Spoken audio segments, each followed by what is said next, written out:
hanya Tuhan kami yang baik. Tidak ada dari kemanusiaan kami yang baik, kecuali hanya Tuhan yang baik.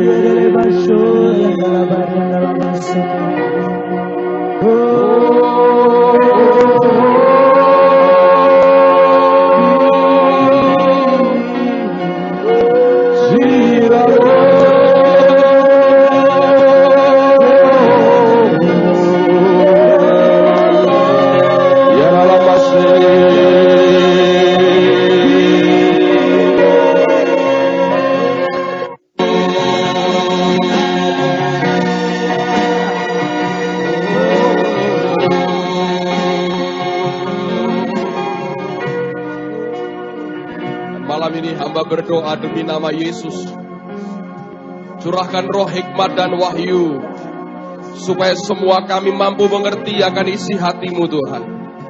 Celikkan mata rohani kami untuk melihat akan kebenaran yang daripada Tuhan. Kenapa berdoa dalam nama Tuhan Yesus? Tidak satu pun tinggalkan tempat ini dalam keadaan yang sama, tapi semua diubah oleh tangan Allah yang ajaib. Semua diubah oleh karena kuasa firman-Mu. Semua diubah karena kebenaran yang kami terima. Dan kami percaya urapan yang baru di atas kami, dan mengubah, mencelikkan mata rohani kami, dan membuat kami makin serupa dengan Engkau sendiri. Terima kasih Bapa. Dan kami percaya segala kemuliaan hanya bagi-Mu, karena semua berasal daripada-Mu sendiri. Di dalam nama Tuhan Yesus. Dan yang percaya berkata, amin. Sebenarnya tidak ada bagian dari rencana untuk menyampaikan akan subjek ini, karena saya pikir tadinya bahwa Tuhan mau saya sampaikan sesuatu yang lain. Harinya ketika saya berdoa, Roh Kudus berkata, engkau ajari mereka tentang pelayanan malaikat. Lalu saya ambil Alkitab, saya belajar sebentar, saya tulis beberapa bagian firman yang saya tahu. Dan 1 menit sebelum saya berangkat, tiba-tiba Roh Kudus berkata, aku ingin tunjukkan satu hal lagi kepadamu. Dan itu merupakan 2 ayat terakhir yang Dia tunjukkan dan mencelikkan mata rohani saya, sehingga saya berkata, Tuhan, ini hal yang gereja dan orang-orang percaya harus mengertinya. Nah, saya percaya begini, 2 tahun yang lalu saya diundang ke Natal dari teman-teman Full Gospel di Bandung. Nah, di situ ketika saya akan menyampaikan firman, Roh Kudus berkata dengan jelas sekali. Dia berkata, anakku, kedatangan Tuhanmu yang kedua kali, menjelang Dia datang kedua kali, akan disertai dengan tanda-tanda yang mirip sama dengan pada waktu Dia datang pertama kali 2000 tahun yang lalu. Dan di antara tanda yang menyertai itu adalah aktivitas malaikat surgawi yang begitu luar biasa dan begitu intens sekali. Kalau Anda jeli memperhatikan firman Allah, Anda membaca akan bagaimana peristiwa Natal pertama, kita menjumpai berkali-kali Alkitab menyatakan adanya yang namanya pelayanan malaikat. Penampakan malaikat secara intens kepada begitu banyak orang pilihannya. Yang pertama, lihat bahwa Dia menampakkan diri kepada Zakaria. Kemudian kepada Maria, Dia juga menampakkan diri.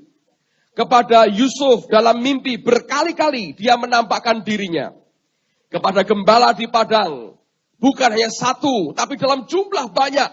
Mereka memuji Tuhan, dalam jumlah begitu banyak, mereka menampakkan dirinya. Kepada orang Majus lewat mimpi juga, mereka menyatakan dirinya. Berkali-kali dalam Natal yang pertama, terjadi kegiatan, aktivitas malaikat Allah, dalam jumlah dan frekuensi yang sangat intens sekali. Nah, rupanya sebelum Tuhan datang kedua kali, hal yang serupa akan terjadi. Oleh karena itu sebagai gereja, kita tidak boleh tidak mengerti soal pelayanan malaikat ini. Nah, oleh karena itu saya minta Anda siapkan kertas dan ballpoint saudara.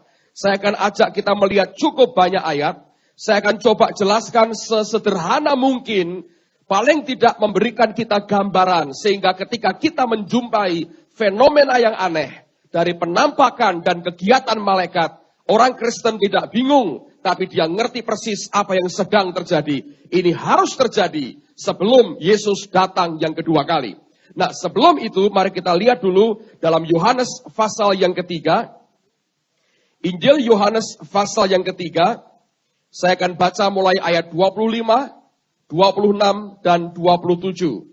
Yohanes pasal yang ketiga, ayat 25, 26, dan ayat yang ke-27.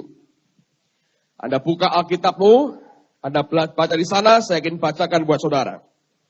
Maka timbullah perselisihan di antara murid-murid Yohanes dengan seorang Yahudi tentang penyucian.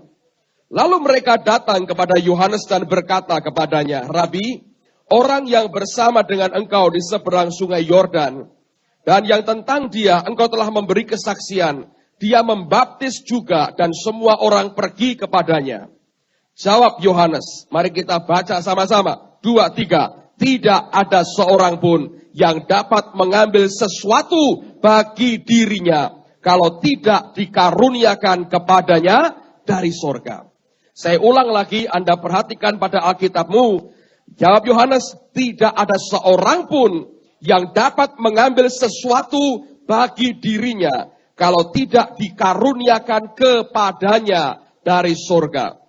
Nah, saya punya Alkitab, The Message, yang memberikan ekspresi yang sangat indah sekali pada ayat ini. Alkitab berkata begini, It is not possible for a person to succeed. I'm talking about eternal success without heaven's help. Dia berkata, tidak mungkin seorang pribadi bisa berhasil, yaitu keberhasilan yang kekal tanpa pertolongan surga. Dengan kata lain, kalau ada orang ingin mencapai keberhasilan yang sempurna, mau tidak mau, suka tidak suka, dia harus mendapatkan yang namanya heaven's help, pertolongan surga dalam hidupnya. Nah, satu di antaranya adalah Allah mengirimkan malaikatnya buat kita.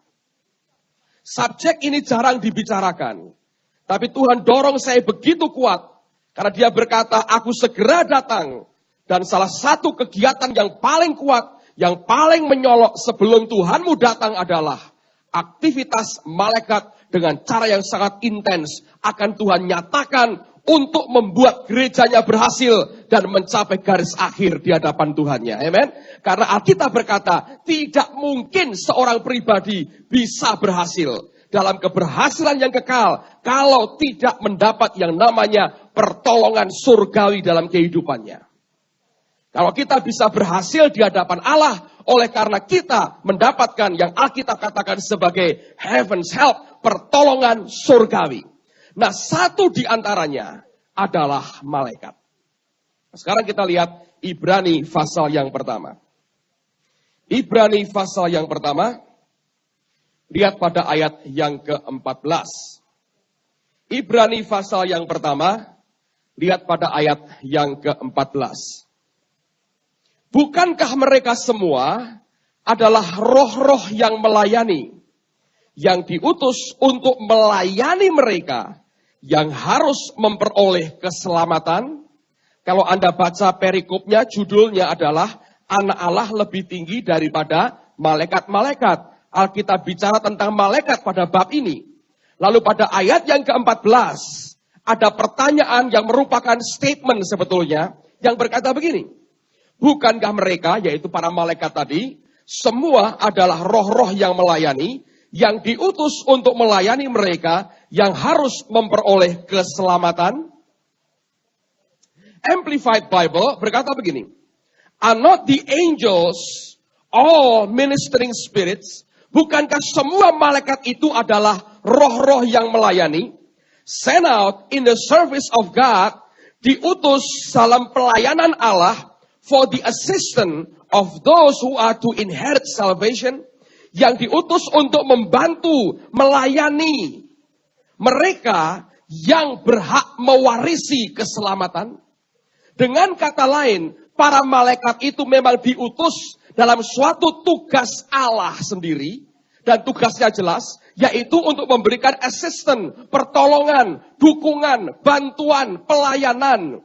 kepada mereka yang berhak mewarisi keselamatan. Siapa mereka? Saudara dan saya, orang-orang tebusannya. Jadi rupanya begini saudara, pada hari di mana engkau lahir baru, pada hari di mana engkau berbalik kepada Allah, dan kita berkata, Tuhan, aku bertobat hari dari semua dosaku, kita berbalik kepada Allah. Hari di mana kita berbalik, hari itu dosa kita diampuni, kita ditebus, kita dapat hidup baru, roh kita lahir baru. Dan detik yang sama, kita ini berhak untuk mendapatkan warisan keselamatan hidup yang kekal. Nah, begitu kita lahir baru, maka Allah segera berkata, kirim malaikat untuk dia. Waktu kita lahir baru, mendadak kita bukan orang biasa. Kita anak Allah, anak-anak Allah dari Allah yang maha tinggi. Kita bukan orang biasa. Kita bukan anaknya om itu dan tante itu. Kita bukan anaknya encim dan engkong itu. Lain lagi. Kita bukan anaknya bapak dan ibu itu. Kita jadi anak Allah. Dan Bapak berkata, kirim malaikat. Sebab mereka berhak mendapat assistant dari surga. Yaitu malaikatnya. Dan langsung surga kirim buat kita. Nah, kalau kita mengerti ini saudara, maka seharusnya kita berperilaku sebagai anak Allah. Anak presiden diharapkan berperilaku seperti anak presiden. Anak-anak Allah harusnya berperilaku seperti anak Allah. Dan bukan seperti anak dunia. Apalagi seperti anak setan. Anda ngerti? Dan itu berbeda sekali. Kalau kita hanya anak bapak ibu kita di dunia ini, kita boleh berperilaku sebatas mereka tidak keberatan. Tapi ketika kita lahir baru, kita anak-anak Allah. Pertolongan, bantuan, lewat malaikat-malaikatnya langsung diberi. Dan saat itu juga, kita nggak bisa lagi berperilaku seperti anak dunia. Dan mestinya kalau anak Allah, dengan bodyguard begitu banyak, mamanya malaikat saudara, mestinya ya cara hidup kita ya, ya agak elegan sedikit gitu loh saudara. Jangan memble dan ngelokro gitu loh kata orang Semarang. Masa anak Allah kok begitu? Anda bertanya, Pak, kayak apa sih hebatnya malaikat? Mau ngerti saudara? Coba buka Yesaya pasal 37. Kitab Nabi Yesaya pasal 37. Ayat yang ke-36. Lihat apa yang bisa dibuat oleh satu malaikat saja. Yesaya 37 ayat yang ke-36. Keluarlah malaikat Tuhan. Lalu dibunuhnyalah 185.000 orang dalam perkemahan Asyur. Nah, kata malaikat ini bukan dalam bentuk jamak, tapi bentuk tunggal. Satu malaikat. Satu malaikat membunuh 185.000 orang. Keesokan harinya pagi-pagi, tampaklah semuanya bangkai orang-orang mati belaka. Bayangin. Dalam satu malam, satu malaikat bisa bunuh 185.000 orang. Dan Allah bukan kirimkan cuma satu kepada kita. Coba buka Mazmur 34. Mazmur 34. Lihat apa yang terjadi. Ayat 7 dan ayat yang ke-8.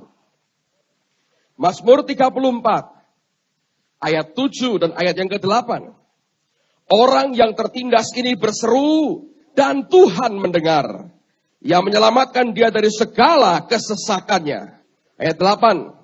Malaikat Tuhan berkemah di sekeliling orang-orang yang takut akan dia. Lalu meluputkan mereka. Kalau cuma satu, nggak mungkin kemahnya berkeliling. Dia kirim lebih dari satu. Dan satu malaikat bisa habisin 185.000 orang dalam satu malam.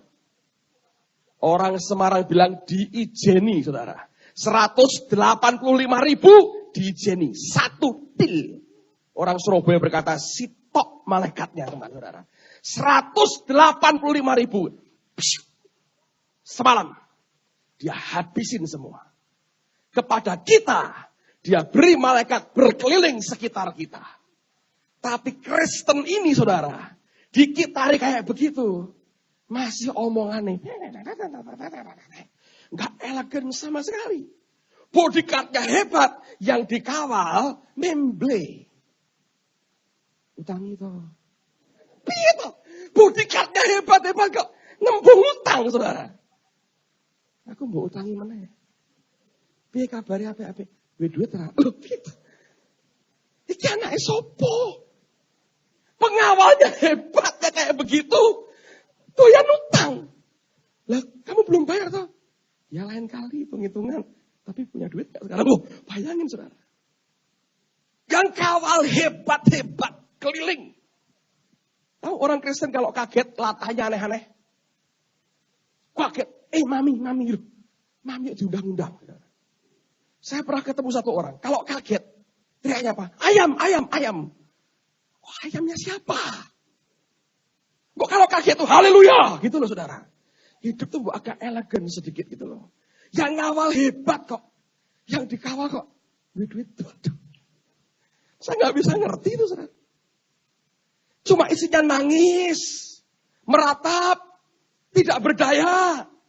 Bodyguardnya begitu hebat. Yang ngawal bingung ini. Gua kawal dihargai gak sih orang ini? Kok begini kelakuannya? Kita anak raja.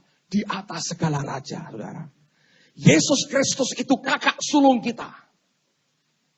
Dan dia begitu mengasihi kita. Semua orang yang berhak mewarisi keselamatan bersama dia. Dia berhak terima assistant dari sorga. Yaitu malaikatnya. Satu malaikat bisa ngabisin 185.000 orang dalam satu malam. Dia berisi sekitar kita. Malaikat-malaikat sorgawi, saudara. Yang paling lemah dari malaikat itu, saudara. Itu bisa menciptakan kekuatan yang luar biasa.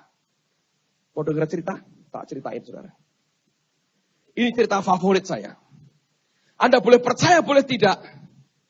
Lebih baik dengerin pokoknya. Suatu hari, ini malaikat, saya ingat cerita ini. Ada seorang Kristen yang pergi dari satu desa ke desa lain. Hari sudah sore, hari mulai gelap, hujan rintik-rintik. Didramatisir supaya agak tegang sedikit. Nah orang-orang berkata, kamu jangan pergi. Sebab yang kamu lewati jalan yang tidak gampang. Tempat itu kalau sudah kena hujan berlumpur. Dan kamu akan melewati sebuah daerah yang sempit sekali. Dan kanan kirinya jurang yang dalam. Kalau sampai kamu terpleset, kamu pasti mati. Tapi ini orang berkata, tidak. Pokoknya aku harus sampai ke desa itu. Seperti biasanya orang Kristen, ngototnya nekat, saudara. Pokoknya begitu. Nah kalau gelap, dia bilang, aku bawa obor. Hujan, cuman gerimis katanya. Beres, dia begitu percaya diri. Singkat cerita, dia bawa obor besar. Dia mulai berjalan dengan mantap sekali. Makin lama makin gelap. Tapi hujan makin lama makin deras, saudara. Dan tanah yang diinjak sungguh-sungguh becek dan licin dan berlumpur. Satu hari ketika waktu dia mulai berjalan terus itu. Hujan makin lebat dan angin bertiup begitu kencang. Mendadak obor nyalanya padam lampu apinya. Gelap total, tidak terlihat apa-apa. Dan dia tahu depanku ini adalah jalan sempit itu. Dengan jurang di kanan kiri. Mau balik tidak tahu arah lagi. Terus juga tidak tahu arah. Nanggung. Dia pikir aku bisa pelan-pelan. Pokoknya lurus, hati-hati, tidak akan jatuh. Dan dia mulai jalan, saudara. Ketika dia mulai jalan, sungguh-sungguh yang orang omongin terjadi. Dia terpleset dan dia langsung terperosok ke dalam jurang. Waktu dia kepelanting ke bawah. Yang dia ingat cuma satu. Dia coba gapai dengan tangannya. Dia pokoknya gapai dengan tangannya. Dia berkata, apapun yang bisa aku pegang, aku pegang. Dia terus meluncur ke bawah. Dan dia terus coba gapai dengan tangannya. Dan tiba-tiba satu akar pohon. Dia sambar begitu kuat. Dan dia bergantung pada akar pohon itu. Kanan kirinya gelap total. Dia berpegang begitu kuat. Dan dia mulai teriak, minta tolong kepada Tuhan. Tuhan, tolong, katanya. Teriakan orang Kristen itu mengagetkan surga. Semua penghuni surga kaget mendadak. Ada orang teriak-teriak malam-malam. Lalu kemudian Tuhan langsung mengadakan rapat darurat. Kepala staf malaikatnya diundang semua. Dan diminta memberikan laporan. Bagian intelijennya memberikan laporan. Tuhan, kami menemukan sesuatu yang aneh. Di jurang itu ada anakmu yang terperosok. Sekarang bergantungan pada sebuah akar pohon. Teriak-teriak minta tolong. Kemudian laporan disampaikan, Tuhan memutuskan. Baik, kirim seorang malaikat untuk memberitahu dia caranya supaya dia bisa bebas. Mereka lihat dalam daftar malaikat, semua sibuk ada tugasnya masing-masing. Malaikat berkata begini, bagian personalia. Tuhan, ini anak-anakmu orang Kristen semua banyak permintaan. Hari ini peak season permintaan. Ini merupakan high season permintaan. Semua minta. Malaikat semua kerja. Yang sisa cuma satu. Yang paling kecil dan lemah yang kita punya. Tuhan bilang, ya sudahlah, apa boleh buat? Panggil dia. Menghadap seorang malaikat. Kurus, kecil. Tapi sayapnya gede. Jadi jalannya pelan-pelan. Susah dengan sayap yang besar, saudara. Bawa sayapnya aja berat. Malaikatnya kurus, kayak kurang gizi, saudara. Dia jalan pelan-pelan. Tuhan beri perintah. Datang kepada anakku. Sampaikan pesanku. Tolong dia. Malaikatnya bilang, siap Tuhan. Dia terbang pelan-pelan, saudara. Maklum kurus, saudara. Tenaga kurang. Dia pelan-pelan. Si orang Kristen ini dia berpegang kuat pada akar pohon. Dan dia berkata begini. Akar ini merupakan sandaran hidupku. Kalau lepas ke planting lagi, aku pasti mati. Di bawah pasti batu-batu besar yang mengerikan. Kalau sampai aku tidak pegang kuat, aku lepas, aku pasti mati. Dan dia terus berteriak-teriak. Setelah cukup lama, malaikatnya datang, saudara. Pelan-pelan. Shalom, kata malaikatnya. Lalu si Kristen berkata, kok lama banget? Malaikatnya. Iya, katanya. Kenapa lama? Maaf, saya kurang tenaga. Sayap terlalu gede, katanya. Tolong saya, angkat ke atas. Malaikatnya berkata, orang ngangkat diri saya sendiri gak kuat, kok suruh ngangkat bapak, katanya. Maaf. Lah lalu kamu di sini suruh ngapain? Saya disuruh Tuhan. Ya kan, suruh angkat saya. Tidak, Tuhan gak pesan begitu. Nah Tuhan suruh apa? Tuhan bilang, lepaskan peganganmu, landing saja ke bawah. Ngamuk orang Kristennya. Kamu jangan merubah perintah Tuhan ya. Loh, saya gak berani om, katanya. Itu perintah Tuhan, saya gak berani. Jadi Tuhan ngomongnya begitu? Iya. Oh begitu ya. Gua layani dia bertahun-tahun. Gua ngasih perpuluhan ke dia. Nyumbang kadang-kadang ke gereja. Perlu pertolongan. Gak ada pertolongan. Malah suruh mati. Ini kan namanya bunuh diri. Oh aku ngerti.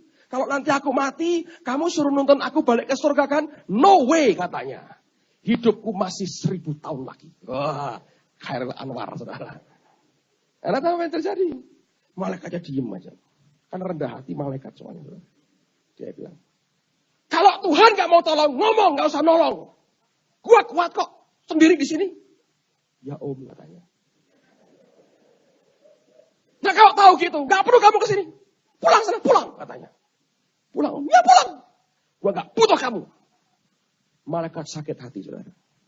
Tapi mengampuni rekonsiliasi. Shalom, terbang lagi. Terbang lagi saudara. Tinggallah orang Kristen ini sendirian. Dengan hati marah dengan Allah. Dan dia berpegang pada akar pohon. Dan dia berkata, Tuhan gak mau tolong, gak apa-apa. Aku bisa tolong diriku sendiri. Aku mau tunggu sampai pagi. Nanti aku akan lihat ke atas. Aku pasti bisa naik ke atas. Dan minta tolong orang yang lewat di atas. Dia bertahan, saudara. Lapar, kedinginan, makin lemah, dia bertahan. Ketika dia bertahan, semut-semut lewat di kepalanya. Semutnya lewat, kecoa mampir. Tapi nggak bergerak. Lalu ular tidur sebentar di lehernya. Kala jengking nongkrong di telinganya. Dia diam, dia tahan. Dia bilang, aku tidak mau konyol. Tuhan nggak mau tolong. Gua bisa tolong diriku sendiri. Dia pegangan kuat. Singkat cerita, saudara. Akhirnya fajar pun merekah. Dan langit terang lagi. Lalu sekitarnya menjadi terang. Dia mulai lihat ke atas. Makin lama makin jelas. Dia berkata, oh, aku bisa lihat sekarang. Dia berkata, oke, aku akan tarik akar ini. Aku akan menginjak batu di situ. Aku injak yang di situ. Aku tarik akar di sini. Bisa aku naik. Dan dia berkata, nih, tanpa Tuhan. Tidak perlu sengsara seperti ini. Tidak perlu mati. Dia berkata, tanpa Tuhan. Aku bisa naik sendiri. Waktu dia mau naik, saudara. Dia ingat. Aku juga pengen tahu. Kalau atasnya sekian, jurang dalamnya seberapa. Supaya nanti kalau aku cerita ke anak cucu, aku beritahu dalamnya jurang di bawahku. Dia pegangan kuat, takut, fobi, lihat kedalaman, saudara. Kemudian dia beranikan dirinya. Waktu dia lihat ke bawah, dia hanya gantung 10 cm dari tanah. Jadi betul Tuhan, lompat saja. Terus tunggu sampai terang di situ. Telat tertawanya. Kurang pinter. Orang Kristen gitu kan sekali-sekali. Gawat ya Tuhan, gawat ya Tuhan. Tuhan bilang, let it go. Lepasin aja. Ngamuk malah sama Tuhan. Malaikat diusir-usir. Kita pikir kita lebih hebat dari Tuhan, saudara. Amen. Pak, itu benar enggak? Dalam cerita itu benar, kenyataannya enggak. Cuma cerita, saudara. Tapi dengar baik-baik. Kebenarannya ya ada. Bahwa seringkali kita menganggap Tuhan tidak mampu. Dan kita berpikir, kita bisa tanggulangi diri sendiri. Tapi dengar baik-baik. Allah berikan pertolongan surgawinya bagi kita. Amen. Yang diberikan bukan malaikat kurus, saudara. Malaikat yang satu malam dia bisa habiskan 185.000 orang. Dia bisa habisin dalam satu malam. Buka sekarang Mazmur pasal 91. Ayat 9 mulai. Mazmur 91. Ayat yang ke-9 mulai. Sebab Tuhan ialah tempat perlindunganmu. Yang maha tinggi telah kau buat tempat perteduhanmu. Malapetaka tidak akan menimpa kamu dan tulah tidak akan mendekat kepada kemahmu. Sebab malaikat-malaikatnya akan diperintahkannya kepadamu untuk menjaga engkau di segala jalanmu. Mereka akan menatang engkau di atas tangannya, supaya kakimu jangan terantuk kepada batu. Singa dan ular tedung akan kau langkahi. Engkau akan menginjak anak singa dan ular naga. Amplified berkata begini. For he will give his angels. Sebab dia akan mengirimkan, memberikan malaikat-malaikatnya. A special charge over you. Dengan tugas khusus bagimu.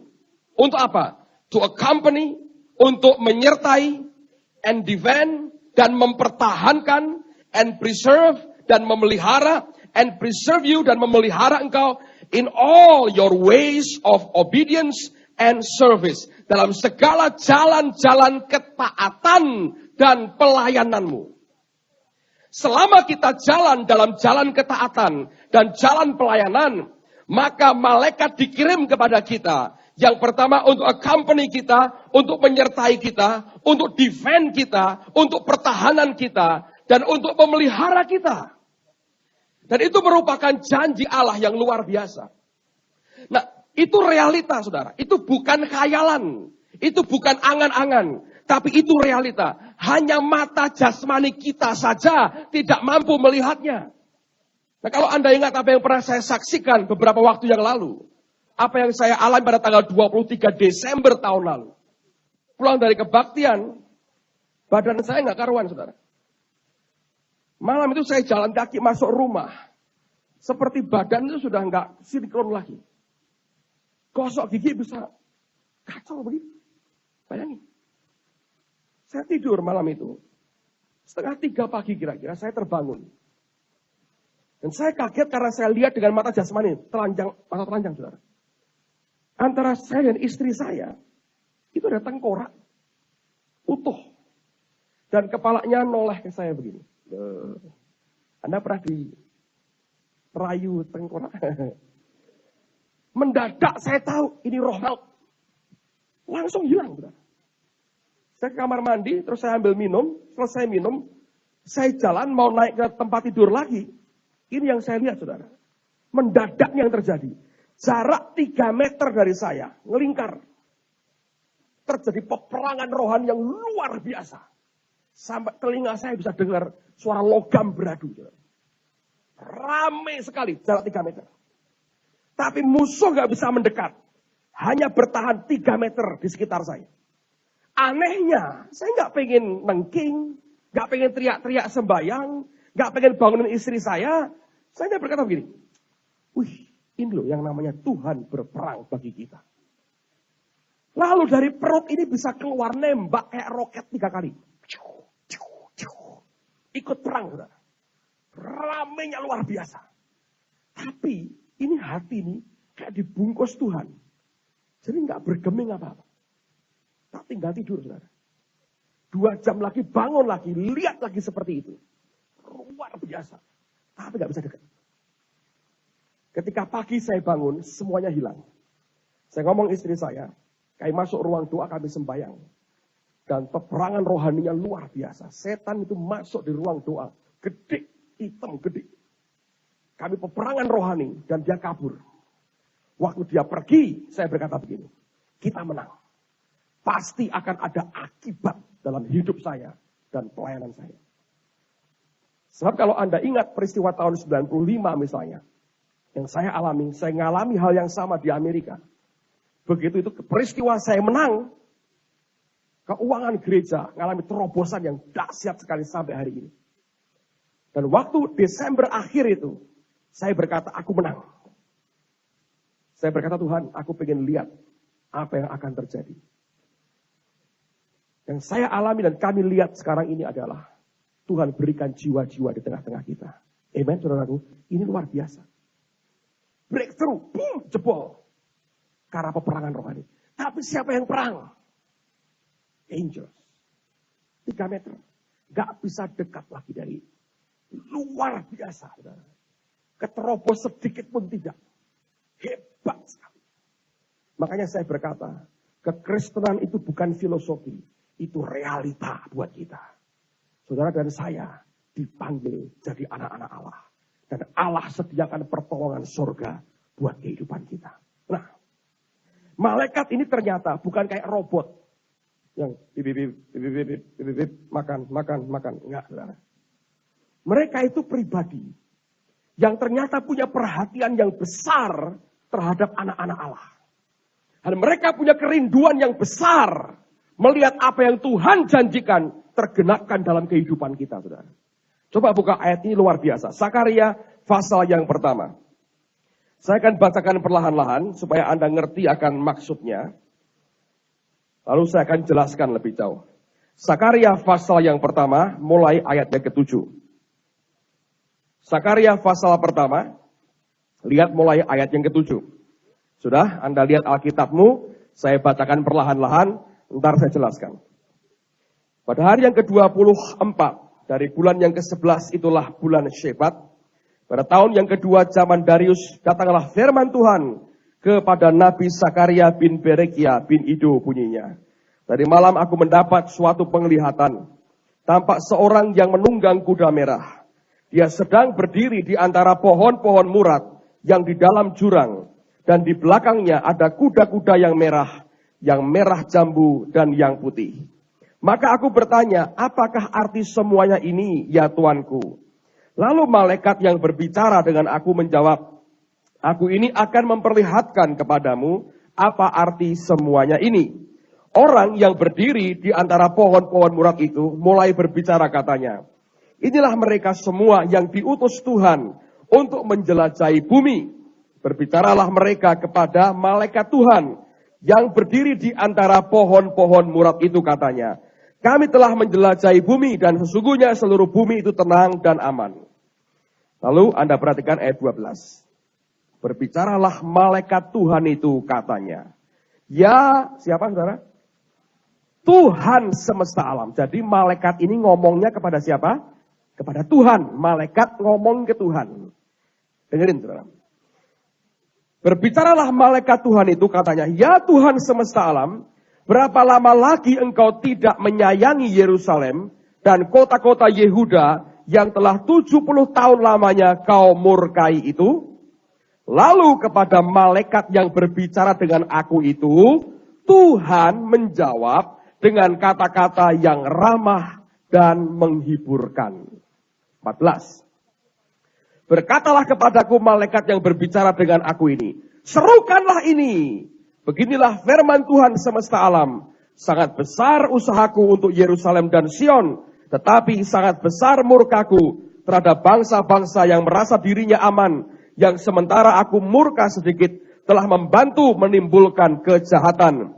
Sebab itu beginilah firman Tuhan, aku kembali lagi kepada Yerusalem dengan kasih sayang. Rumahku akan didirikan pula di sana. Demikianlah firman Tuhan semesta alam. Dan tali pengukur akan direntangkan lagi di atas Yerusalem. Serukanlah ini selanjutnya. Beginilah firman Tuhan semesta alam. Kota-kotaku akan berlimpah-limpah pula dengan kebajikan. Dan Tuhan akan menghiburkan Sion. Dan akan memilih Yerusalem pula. Nah, saya mau jelaskan, dengerin baik-baik saudara. Malaikat ini punya perhatian besar.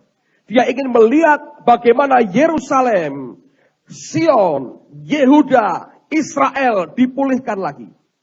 Lalu si malaikat ini tanya ke Tuhan, berapa lama lagi ya Tuhan, engkau biarkan mereka seperti ini? Sudah 70 tahun Tuhan, mereka menderita tanpa engkau. Lalu Alkitab berkata, Tuhan menjawab dengan ramah dan dengan kata-kata yang menghiburkan. Jadi ada jawaban Tuhan. Malaikat yang nangkep jawaban Tuhan ini, dia ngerti kehendak Allah. Terus apa yang terjadi? Dia ngomong ke Nabi Zakaria. Serukan ini. Artinya Nabi, engkau teriakkan ini ya. Beginilah firman Tuhan. Dia omongin ini firmannya. Ini firmannya, serukan. Kenapa saudara? Sebab untuk menggerakkan malaikat bekerja bagi kepentingan umat Tuhan, harus ada 2 faktor yang dominan. Yang pertama, harus ada firman dari dia. Yang kedua, harus firman itu diucapkan oleh mulut orang percaya. Diserukan oleh mulut orang percaya. Mengapa di gereja ini saya seringkali ajak Anda baca sama-sama. Supaya Anda terbiasa mengucapkan firman dengan mulutmu. Nah, saya ingin buktikan bahwa ini terjadi. Harus melalui doa. Dan dari doa itu kemudian kita akan dapat firman. Malaikat hanya bisa bergerak kalau ada firman. Tapi firman itu sendiri hanya bisa turun kalau ada doa dari orang benar. Malaikat ini tanya ke Tuhan. Pertanyaan pembicaraan itu yang melahirkan jawaban. Dan jawaban Allah itulah firman. Orang Kristen harus pakai lututnya. Kalau engkau ingin menggerakkan heaven's help, pertolongan surgawi di dalam hidupmu. Engkau dan saya tidak bisa malaikat, ambil minum dong. Lalu minum datang. Itu bacaannya itu betul. Tapi kita tidak bisa memerintah mereka semau kita. Malaikat bukan tuyul. Ambilin dong duitnya sih, nggak bisa. Jangan mimpi, saudara. Banyak orang ngajar begitu, saya bilang salah besar. Tunjukkan di Alkitab, malaikat diperintah-perintah untuk kepentingan manusia. Tidak bisa. Kalau Anda ingin melihat mereka bergerak bagi kita dan kerajaannya. Pertama-tama bagian kita, pakai lutut sembayang. Kalau engkau berdoa, firman akan turun. Itu hal yang pertama. Lalu firman yang engkau ucapkan akan membuat kegerakan besar pada tentara surgawi bagi kita dan kerajaannya. Buka sekarang. Daniel pasal 10. Daniel pasal yang ke-10 ayat 11. Bagaimana ketika Gabriel mendatangi Daniel dalam waktu dia doa sembahyang 21 hari. Ayat 11, Daniel pasal 10 ayat 11. Katanya kepadaku, Daniel, engkau orang yang dikasihi. Camkanlah firman yang kukatakan kepadamu dan berdirilah pada kakimu. Sebab sekarang aku diutus kepadamu. Ketika hal ini dikatakannya kepadaku, berdirilah aku dengan gemetar. Lalu katanya kepadaku, janganlah takut Daniel. Sebab telah didengarkan perkataanmu sejak hari pertama engkau berniat untuk mendapat pengertian dan untuk merendahkan dirimu di hadapan Allahmu. Dan aku datang oleh karena perkataanmu itu. Lihat, perkataan anak Tuhan yang diucapkan di hadapan Allahnya menggerakkan malaikat, saudara. Sebab doa kita, doa karena kita ingin tahu Tuhan dan kenal Dia lebih lagi dan merendahkan hati kita, menggerakkan surga. Ketika itulah Allah berfirman sehingga tentara surga bergerak. Gabriel diutus. Itu bukan tunggu 21 hari. Hari pertama langsung Allah berkata, go! Kenapa sampai 21 hari, saudara? Ayat berikutnya. Lihat pada ayat yang ke-13. Pemimpin kerajaan orang Parsia, ini sebetulnya adalah penguasa udara Persia. Roh jahat di atas Persia. Berdiri 21 hari lamanya menentang aku. Tapi kemudian Mikael, salah seorang dari pemimpin-pemimpin terkemuka, datang menolong aku. Dan aku meninggalkan dia di sana berhadapan dengan raja-raja orang Parsia. Lalu aku datang untuk membuat engkau mengerti apa yang akan terjadi pada bangsamu pada hari-hari yang terakhir. Sebab penglihatan ini juga mengenai hari-hari itu. Dengar, saudara. Daniel sembahyang. Hari pertama dia ngomong dengan Allah. Perkataan itu membuat Gabriel harus turun. Nggak tunggu hari kedua, hari ketiga. Langsung. Tapi hari itu dia turun. Setan yang di atas Parsia melihat Gabriel turun. Tahan dia. Diblok 21 hari. Dan selama itu kalau Anda baca, Daniel tidak hanya berdoa 1 hari. 21 hari. Dia sembahyang, dia tunggu jawaban Tuhan. Lihat pasal 10, ayat yang kedua. Pada waktu itu aku Daniel berkabung berapa? 3 minggu penuh. Ayat 3. Makanan yang sedap tidak kumakan, daging dan anggur tidak masuk ke dalam mulutku, dan aku tidak berurap sampai berlalu 3 minggu penuh. Bayangin. Hari pertama dia ngomong, jawaban sudah datang, saudara. Tapi diblok setan di atas. Ini kan peperangan rohani. Hebatnya, dia nggak berhenti sembahyang, saudara. Dia terus sembahyang sampai Gabriel bisa lolos. Doa dia membuat Mikael bergerak. Dihadapi Mikael, Gabrielnya balik. Datang langsung ke Daniel. Nah kalau kita orang Kristen kan tidak. Baru doa sehari. Belum. Hari kedua. Hari ketiga. Mana? Rasa doa-doanan. Tuhan orang usah. Yang penting boleh duit. Gitu kan saudara? Kristen sekarang begitu. Robert Liardon dalam bukunya I Saw Heaven. Aku melihat surga. Masih ada nggak di remak buku itu ya? Aku melihat surga. Umur 8 tahun diangkat Tuhan ke surga. Dan dia berkata begini. Waktu diangkat ke surga. Dia ditunjukin gudang di surga. Isinya semua barang-barang kebutuhan manusia di bumi. Ada tangan, ada kaki, ada mata, ada gigi, macam-macam saudara. Ini gigi emas juga ada di situ ya. Macam-macam. Kita Tuhan ini buat apa? Kok ada barang macam-macam di surga ini? Ini kan kebutuhan bumi. Yesus berkata apa? Betul. Ini kan sebetulnya permintaan anak-anakku di bumi. Waktu mereka minta, aku sediakan. Tapi dia berkata, waktu malaikatku ngirim barang itu sampai ke bumi, mereka balik lagi. Laporannya, anakmu Tuhan sudah nggak punya iman lagi. Jadi waktu barang ini mau diberikan, nggak ada lubangnya lagi untuk masuk. Karena imannya sudah hilang.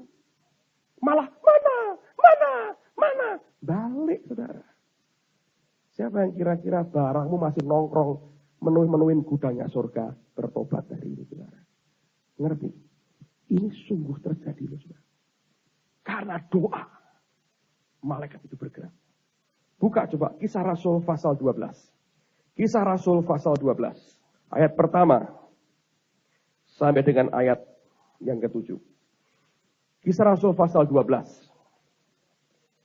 Kira-kira pada waktu itu Raja Herodes mulai bertindak dengan keras terhadap beberapa orang dari jemaat. Yang menyuruh membunuh Yakobus saudara Yohanes dengan pedang. Ketika ia melihat bahwa hal itu menyenangkan hati orang Yahudi, ia melanjutkan perbuatannya itu dan menyuruh menahan Petrus. Waktu itu hari raya roti tidak beragi. Setelah Petrus ditangkap, Herodes menyuruh memenjarakannya di bawah penjagaan 4 regu, masing-masing terdiri dari 4 prajurit. Maksudnya ialah supaya sehabis Paskah ia menghadapkannya ke depan orang banyak. Demikianlah Petrus ditahan dalam penjara, tetapi jemaat dengan tekun mendoakannya kepada Allah. Pada malam sebelum Herodes hendak menghadapkannya kepada orang banyak, Petrus tidur di antara 2 orang prajurit, terbelenggu dengan 2 rantai. Selain itu, prajurit-prajurit pengawal sedang berkawal di muka pintu. Tiba-tiba, berdirilah seorang malaikat Tuhan dekat Petrus, dan cahaya bersinar dalam ruang itu. Malaikat itu menepuk Petrus untuk membangunkannya, katanya, bangunlah segera. Maka gugurlah rantai itu dari tangan Petrus. Doa jemaat membuat tentara surga bergerak. Dan Petrus diselamatkan. Tadi pagi saya ceritakan pengalaman saya waktu kuliah. Ini pertama kali saya mengalami yang namanya pelayanan malaikat dalam pengertian yang sebenarnya. Saya yakin sampai kapanpun tidak mungkin saya lupakan karena ini terlalu spektakuler untuk dilupakan, saudara. Suatu hari ada seorang dosen dari perguruan tinggi lain yang diperbantukan dan dia mengajar sebuah fak mayor dalam pendidikan sejarah yang ada. Dan orang ini masih muda, belum kawin, tapi mata keranjangnya itu luar biasa. Kalau mahasiswa, sepinter-pinternya mahasiswa, C. Jelek sedikit, D, E. Kalau mahasiswi, ya bisa C. Kalau yang cantik dia seneng, B. A, dia bilang nggak bakal. A itu angkanya Tuhan dan saya, dosen. Yang lain mahasiswa nggak bisa. Nah, saya dekat dengan semua dosen yang lain. Sebab sebetulnya mereka ini ingin saya jadi dosen juga. Karena mereka sedang tawari saya waktu itu untuk kuliah di negeri Belanda. Ambil master, kemudian pulang ngajar. Tapi saya tolak karena saya tahu panggilan Tuhan buat saya. Nah, saya akhirnya berkata begini, malaslah kumpul sama orang gak ilmiah gini. Ngajar kuliah kok subjektif sekali. Jadi saya nggak terlalu demen dengan dia, tak jauhin, saudara. Saya nggak bergaul dengan dia. Rupanya dia ngerti, tersinggung, dia marah dengan saya. Singkat cerita, setelah 6 bulan lewat, kami harus ujian. Saya merasa saya bisa jawab semua pertanyaan dia. Tapi pada waktu hari pengumuman ujian, saya diberi nilai D. Karena itu fak mayor, saya nggak lulus, saudara. Jadi tahun depan, saya harus ngulang lagi 1 mata pelajaran itu. Itu sudah semester 5 kalau nggak salah. Kalau saya ngulang semester 7, jadi masih belum telat untuk wisuda. Tapi orang berkata, sekali kamu kena dengan dia, minimal 2 tahun, 3 tahun baru dilolosin, saudara. Saya nggak ngerti sebetulnya kenapa dia begitu marah. Belakangan setelah lama sekali baru saya ngerti. Nah, waktu dapat D, dosen pembimbing saya, dosen wali saya, marah. Dia berkata begini, "Dik, jangan mau terima. Minta soalmu seperti apa, jawabanmu apa, bandingin sampai dapat C." Orang itu goblok dapat C, kamu kok D katanya. Gak mungkin. Ayo, jangan mau ngalah. Tak bantuin. Kita kan emosinya, iya betul juga ya. Dosen 2 ngomong ke saya. Jangan mau terima. Mereka bilang, kita ngadep bareng-bareng. Minta hasilnya. Buktiin kamu dapat D. Minta yang dapat C itu kita ngerti. Gobloknya kayak begitu. Kok C katanya. Ini nggak benar katanya. Ayo. Wah, ribut, saudara. Waktu saya mau bilang, ayo begitu ya. Roh Kudus berkata, jangan. Tiba-tiba hati pengen berontak hilang. Saya bilang, enggak lah, saya enggak mau pakai cara ini. Baik, tahun depan saya ulang. Tahun depannya saya ngulang, saudara. Malesnya luar biasa. Sudah ngerti yang dia omongin apa. Sudah komplit hartanya. Tapi saya paksakan diri saya kuliah. Setelah 6 bulan, tiba waktu ujian. Nah, ujiannya soalnya cuma 3. Dia bilang begini. Ini saya tunjukin. Yang 2 saya ingat, yang ketiga saya lupa apa. Soal pertama. Sebutkan 5 buku wajib yang Anda harus baca. Judul bukunya, nama pengarangnya, penerbitnya mana, terbit tahun berapa, di kota mana diterbitkannya. Ayo, saudara. Dan sebagian besar buku fak itu yang pokok itu bahasa Belanda. Saya bahasa Belanda ngertinya eten en slapen, saudara. Di luar itu nggak ngerti apa-apa. Disuruh nyebutkan nama judul buku, pengarangnya, penerbitnya mana, kota mana, tahun berapa. Suruh nyebut 5. Terus soal kedua. Buku judulnya ini. Bab 3 isinya apa? Jelaskan. Buku tentang ini. Bab 5 judulnya apa? Isinya apa? Ceritakan dengan singkat. Saya bilang, saya ngerti sopo kayak begini, saudara. Bayangin, soal kayak begini. Yang ketiga saya lupa. Saya bilang, udah gampang kan? Cuma 3 soal. Saya tak ngopi dulu ya. Kamu kerjain katanya. Ditinggal. Kita mau nyontek kemana? Kecuali lari ke perpustakaan rame-rame, saudara. Kan gak mungkin. Jadi semua duduk sambil berpandang-pandangan yang orang dunia maki-maki. Tapi kan kita anak raja, mesti elegan, tidak boleh ikut maki-maki. Masa kampungan kayak begitu juga, kan gak bisa. Masa begitu, kan gak boleh, saudara. Kita kan anak raja. Bodyguardnya banyak kok, masa kebun binatang ikut keluar di mulut kita kan, anak raja kampungan kalau gitu ya, saudara. Diam aja, saudara. Saya coba buat semaksimal saya bisa, tapi nggak bisa kok. Saya coba nggak bisa. Saya bilang, ini model apa kayak begini? Akhirnya tiba waktunya, kumpulin semua, ya sudah, saya kumpulin. Saya pulang dalam hati saya bilang begini. Dulu saya bisa, dia berani beri saya nilai D. Kalau ini diberi E pun, aku gak bisa bantah lagi. Ya kan? Jadi pulang lemas. Nah setelah itu ada liburan panjang. Sekian minggu kemudian 2 teman saya datang ke rumah saya. Laki-laki. Dia bilang, ada kabar baik. Apa? Dosen kita kecelakaan. Saya bilang. Masuk rumah sakit tabrak apa? Bukan. Ini kecelakaan itu. Sama perempuan. Untuk tell me saya soal itu. Jadi, dia jelasin. Betul ngeri. Ini anaknya tentara. Hamil sekarang. Dipaksa mertuanya suruh kawin. Bagus kok, saya berkata gitu. Ayo bagus. Ayo kita urunan. Ngapain? Nyumbang. Kapan kawinnya? 2 hari lagi. Nyumbang. Kita beliin batik yang bagus. Terus kita beliin kartu. Selamat berbahagia. Selamat menempuh hidup baru. Gitu kan? Dari mahasiswa Bapak. 1, namanya ini. Nomor induk mahasiswa. Sekian. Loh. Saya pikir, wah ini betul, ide bagus ini. Terus sebelum saya bilang, iya, Roh Kudus ngomong, motifmu apa? Saya langsung jawab, ya kan mengucapkan selamat. Saya berkata gitu. Setelah mengucapkan selamat, tujuannya apa? Ya biar dia senang. Kalau senang dia apa? Ya bahagia. Kalau bahagia dia apa? Ya lihat dong siapa yang membahagiakan. Nomor induk mahasiswanya ada. Dia bilang, kamu mau nyuap. Ya kurang lebih akhirnya. Dia bilang, jangan. Langsung saya bilang, enggak lah, saya enggak mau. Wah mereka marah. Katanya ide bagus kok enggak mau. Kikir. Saya bilang, bukan. Saya enggak lah, saya enggak ikut.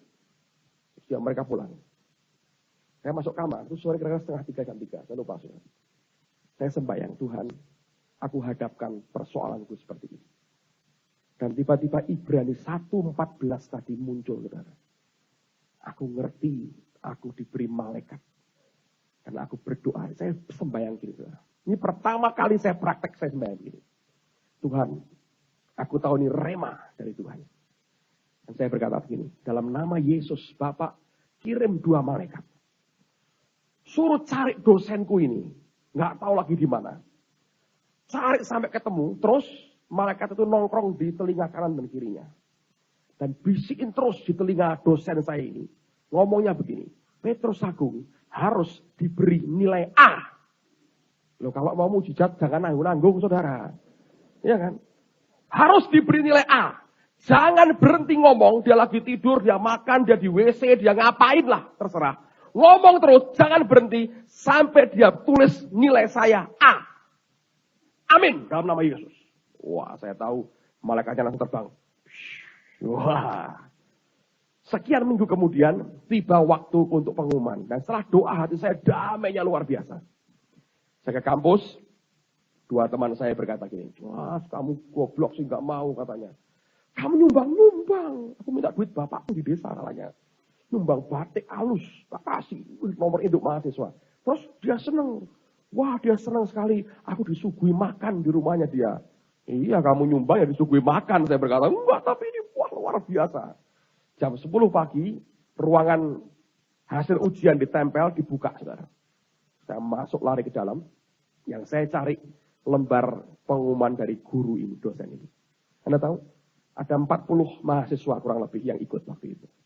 Separuh dapat nilai D dan E. Teman saya yang nyumbang batik dengan selamat menempuh hidup baru. Dengan nomor induk mahasiswa 2. Semuanya dapat E. Ngamuk-ngamuk, sumbangannya ditompo. Nilaiku E meneh katanya. Memang ini terlalu, kebun binatangnya keluar lagi. Ada beberapa dapat nilai C. Ada 3 atau berapa dapat nilai B. Saya satu-satunya dapat nilai A, saudara. Dan waktu mereka lihat saya dapat nilai A, mereka teriak, rekodnya pecah. Dengarin, lulusin itu A. Bukai opo, katanya begitu. Tak koroi telingane. Pakai malaikat, saudara. Saya keluar ketemu dia tak salami. Pak, terima kasih. Ya. Sekarang bingung, saudara. Mungkin sambil bingung, dibuat bingung korok itu. Anda ngerti? Tuhan tidak pernah bisa dikalahkan oleh tipu muslihat dan kejahatan siapapun. Dan tanpa heaven's help, tidak ada orang yang bisa berhasil dalam arti kekal di hadapan Tuhan. Doa menggerakkan malaikat. Dari hasil sembahyang, engkau diberi firman. Firman yang engkau ucapkan, itu menggerakkan malaikat, saudara. Buka Mazmur 103. Mazmur 103. Ayat yang ke-20. Kita akan baca sama-sama. Mazmur 103. Ayat yang ke-20. Sudah? Kita baca sama-sama. 2, 3. Pujilah Tuhan, hai malaikat-malaikatnya. Hai pahlawan-pahlawan perkasa. Yang melaksanakan firman-Nya. Dengan mendengarkan suara firman-Nya. Lihat. Malaikat itu kalau melaksanakan firman, itu dengan mendengarkan suara firman. Firman diberi, rema, dapat kita ucapkan. Itu the spoken word, rema diucapkan. Malaikat dengar rema diucapkan, jadi saudara. Dan banyak orang Kristen tidak biasa mengucapkan firman.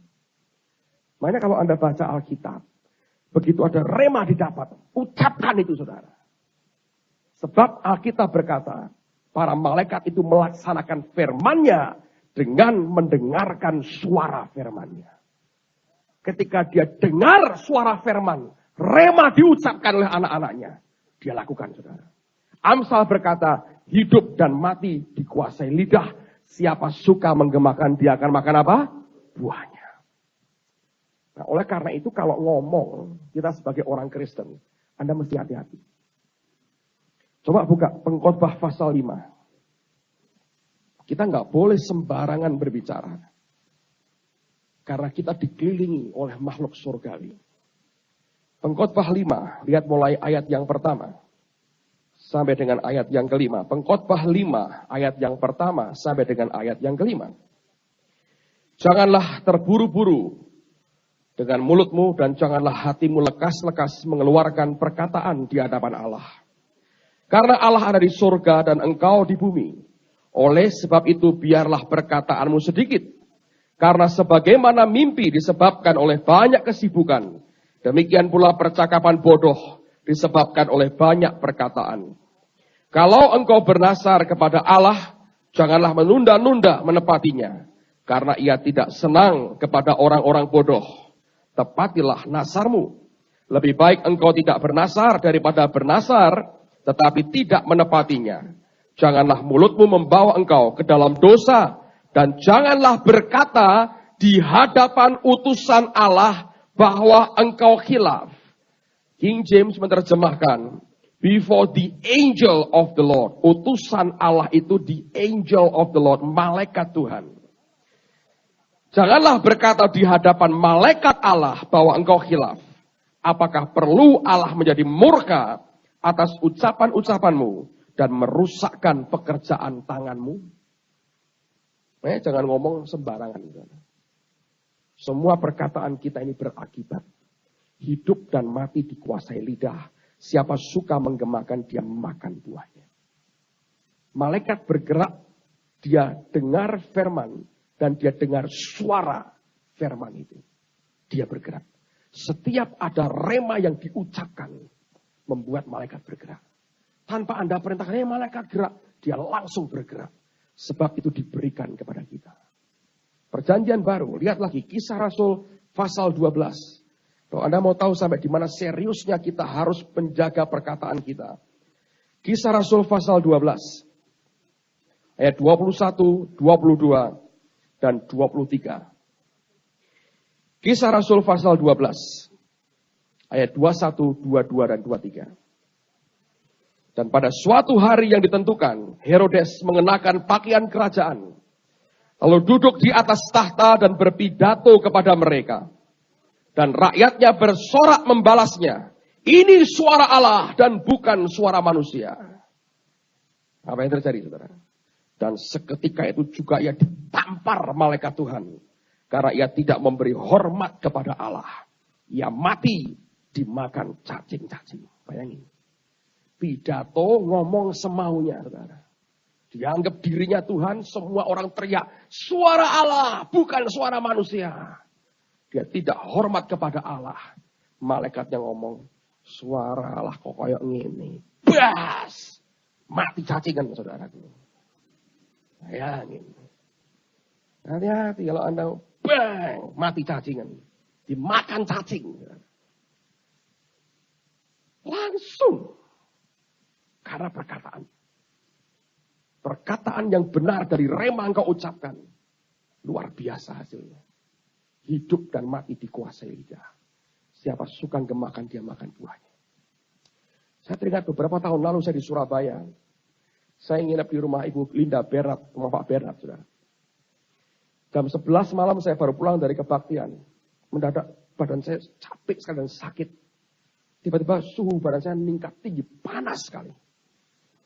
Semua sudah tidur di rumah itu, saya nggak bawa obat. Saya terlentang di tempat tidur sendirian. Panasnya luar biasa badan saya. Dengan Tuhan, tolong aku. Terus saya ucapkan perkataan Tuhan. Oleh bilurnya, aku sudah disembuhkan. Oleh bilur Yesus, aku sudah disembuhkan. Mendadak saya buka mata saya.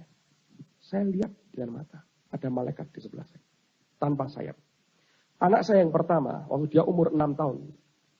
Tuhan menampakkan diri kepadanya. Dia lihat dan dia ngomong sama saya. Oh, 6 tahun. Dia bilang, Pak, malaikat ada 2 macam, Pak. Ada yang pakai sayap, ada yang nggak pakai sayap. Guru sekolah minggu aja belum tentu ngerti, saudara. Malaikat ada yang pakai sayap, ada yang nggak pakai sayap. Tapi dia bisa ngomong, aku lihat, Pak.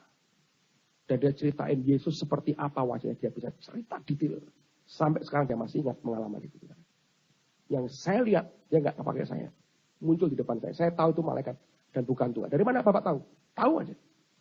Mendadak saya pengen kencing, saya masuk kamar mandi. Dan selesai, tiba-tiba itu dari atas turun.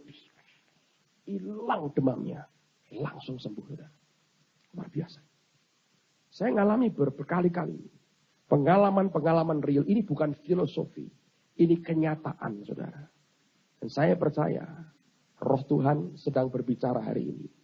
Dan mau berkata, makin hari, aktivitas malaikat akan makin intens. Tapi ini yang indah sekali. Kemarin 1 menit saya sudah ambil kunci mobil, saya mau keluar rumah. Roh Kudus berkata, jangan pergi dulu. Aku mau tunjukkan sesuatu kepadamu. Hal ini harus engkau sampaikan kepada anak-anakku. Apa yang malaikat sebetulnya lakukan bagimu. 2 ayat terakhir kita selesai. Lukas 15, saudara. Lukas 15. Ayat yang ke-10. Lukas 15. Ayat 10. Yesus berkata begini. Aku berkata kepadamu. Demikian juga akan ada sukacita pada malaikat-malaikat Allah. Karena 1 orang berdosa yang bertobat. Nah, dulunya saya pikir malaikat itu fungsinya kayak cheerleaders. Tahu, saudara? Nah, dulunya saya pikir malaikat itu begitu kayak cheerleader, saudara. Bawa pom-pom begitu. Kalau 1 orang bertobat, hore, hu, hu, hu, hu, hu. Duduk lagi. Nunggu lagi. Ada yang berdoa lagi. Duduk lagi. Saya pikir tadinya begitu, saudara. Ternyata enggak. Saya baru kemarin Tuhan buka mata rohani saya. Dia bilang, salah. Malaikat kok kerjanya cuma begini-begini. Kayak cheerleaders, ngawur. Dia berkata. Aku tunjukin. Saya lihat, saudara, apa yang terjadi. Dia kasih gambaran begitu jelas. Itu malaikat, saudara. Di surga dia nunggu. Dalam kelompok-kelompok surga yang rapi sekali. Dan setiap kali dia lihat ke bumi, mata mereka memandang kepada Yesus. Begitu 1 orang bertobat, mereka teriak, ya! Tapi mata mereka lihat ke Tuhan. Sebab orang yang bertobat itu, dia berhak terima warisan keselamatan. Detik dia bertobat, Yesus berkata, grup A, go! Katanya. 1 grup terbang. Protek anak-anak Tuhan ini. Yang membuat mereka happy adalah mereka segera akan diutus oleh Yesus mereka dan proteksi kita. Sampai kapan? Sampai 1 kali Tuhan berkata kepada anak itu, anakku, tugasmu sudah selesai. Ayo pulang. Lihat Lukas 16, saudara. Lukas 16. Ayat 19. Saya selesai dengan ini. Lukas 16. Ayat 19. Mulai. Ada seorang kaya yang selalu berpakaian jubah ungu dan kain halus. Dan setiap hari ia bersukaria dalam kemewahan. Dan ada seorang pengemis bernama Lazarus. Badannya penuh dengan borok. Berbaring dekat pintu rumah orang kaya itu. Dan ingin menghilangkan laparnya dengan apa yang jatuh dari meja orang kaya itu. Malahan anjing-anjing datang dan menjilat boroknya. Kemudian, perhatikan, matilah orang miskin itu. Lalu dibawa oleh siapa? Malaikat-malaikat ke pangkuan Abraham. Orang Yahudi pakai istilah Firdaus atau surga. Dengan istilah juga pangkuan Abraham. Dengerin saudara, saya rekonstruksi lagi. Dan kita selesai dengan ini. Nah, kita berkata, malaikat, kalau ada orang bertobat, dia sukacita. Jadi mereka nunggu. Jadi bukan pakai pom-pom ini, hei, bertobat, terus duduk lagi. Bukan, itu kan basketmu, saudara. Itu bukan gitu malaikat. Nah, kalau gitu, tidak perlu malaikat, saudara. Nah, apa yang terjadi? Mereka sebetulnya dengan hati yang sukacita mereka tunggu semua kegiatan surga di bumi. Ketika 1 orang bertobat mereka lompat, ya katanya. Tapi mata mereka segera melihat ke Tuhan Yesus. Yang mereka tunggu apa? Perintah dari Tuhannya. Begitu 1 orang bertobat, langsung Tuhan berkata, grup A, go! 1 grup, saudara. Dan mereka proteksi anak Tuhan ini. Mereka jagai, mereka lindungi. Mereka sertai selama anak Tuhan dalam hidup, dalam ketaatan dan dalam pelayanan. Mereka protek. Malaikat tidak bisa dibawa di luar ketaatan. Dalam ketaatan mereka protek kita luar biasa. Bodyguard yang 1 bisa ngabisin 185.000 orang semalam. Dia protek kita. Dan sampai akhirnya si anak Tuhan ini selesai tugasnya.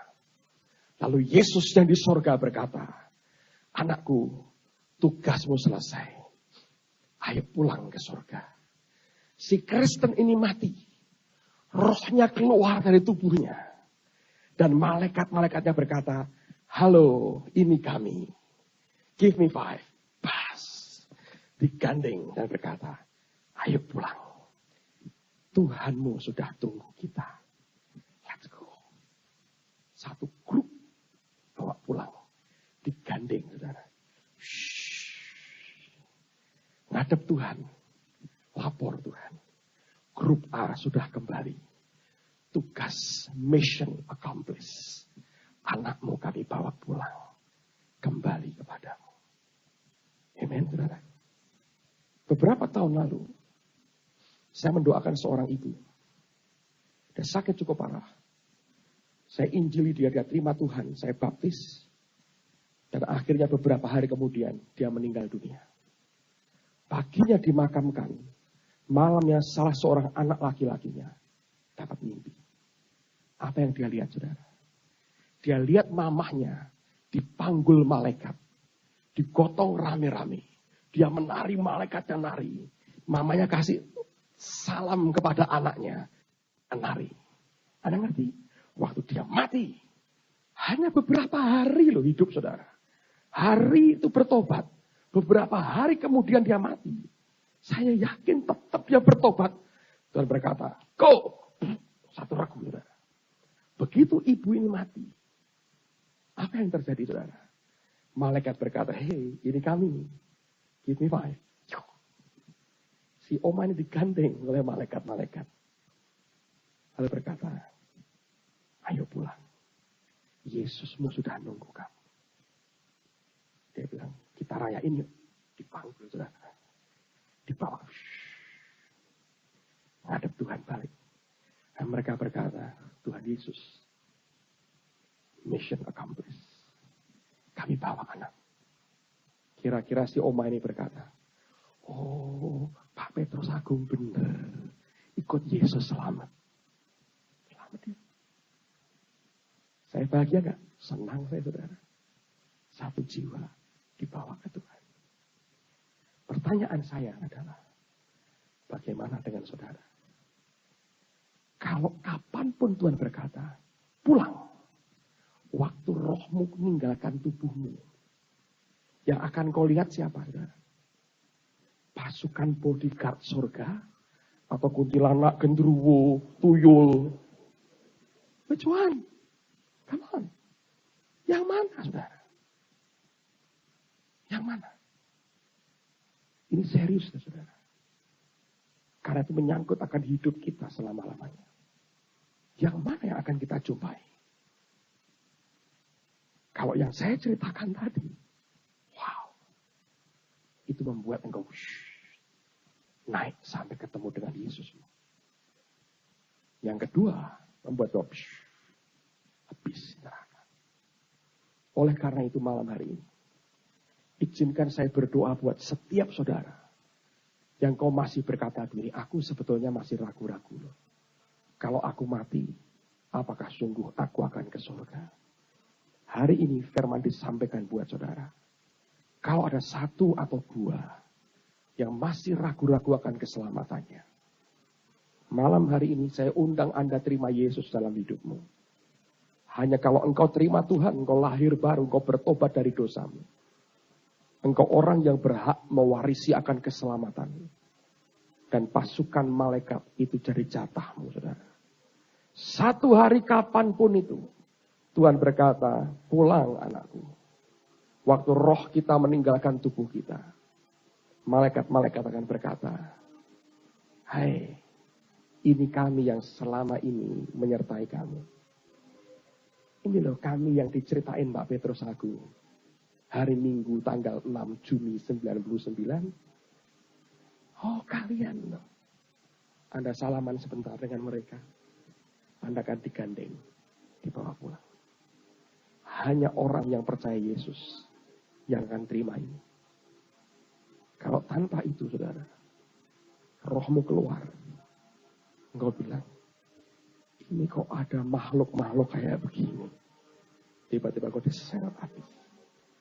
dan hilang selama-lamanya. Karena ini menyangkut keselamatan kekal hidupmu. Saya akan pakai beberapa menit ini sungguh-sungguh mendoakan saudara. Khususnya Anda yang masih ragu-ragu dengan keselamatan hidup. Engkau sadar selama ini hidupmu tidak benar di depan Tuhan. Dan engkau tidak yakin engkau diselamatkan. Hari ini engkau perlu bertobat dan kembali kepada Tuhan.